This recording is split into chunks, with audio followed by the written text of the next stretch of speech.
This is Hollywood. Matías Bombal with you, and Warner Brothers trots out a rather normal-looking Johnny Depp for the new techno-thriller Transcendence, in which his part, that of Dr. Will Castor, works towards his goal of creating an omniscient, sentient machine. This while radical anti-technology organizations fight to prevent him from establishing a world where computers can transcend the abilities of the human brain.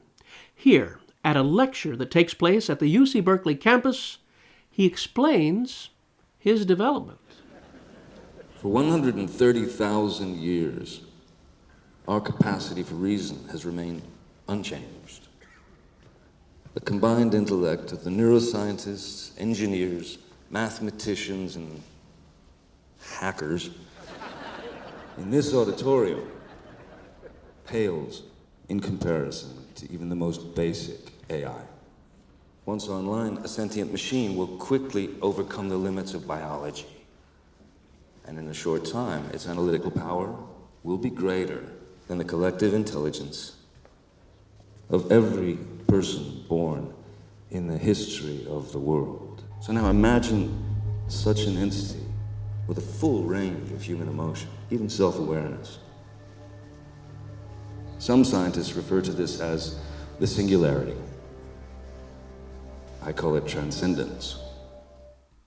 Well, one may imagine that this is going to go south fast, and so it does in this thriller, which has some good actors featured, including Morgan Freeman, Cillian Murphy with his piercing blue eyes, and playing Depp's wife Evelyn, Rebecca Hall. I think one of the best performances comes from actor Paul Bettany, who you may remember from A Beautiful Mind, seen here with Morgan Freeman.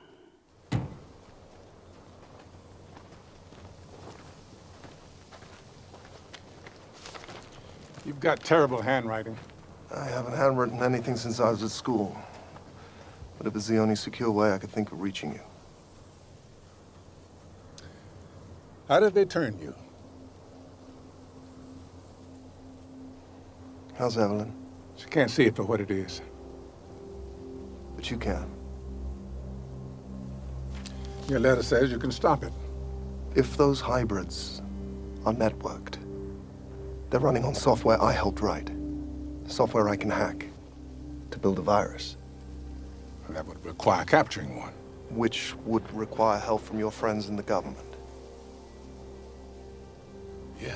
We need hardware the machine can't interfere with.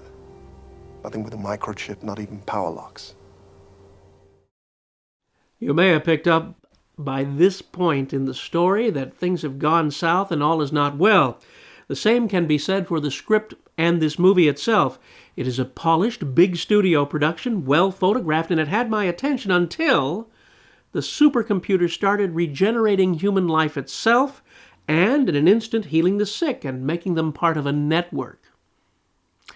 It's as if we had an intelligent thriller collide with a zombie movie 3/4 of the way through, ending with a War of the Worlds military-involved conflict. I wanted to like this movie. It was neat to see Johnny Depp in an almost normal role, but the whole thing falls apart a little bit more than halfway through, and you find yourself more fascinated by the number of air vents in the auditorium ceiling where you're watching this. Sorry, folks. Transcendence transcends nothing. It's a real stinkeroo. This is your pal, Matías Bombal, bidding you a fond farewell.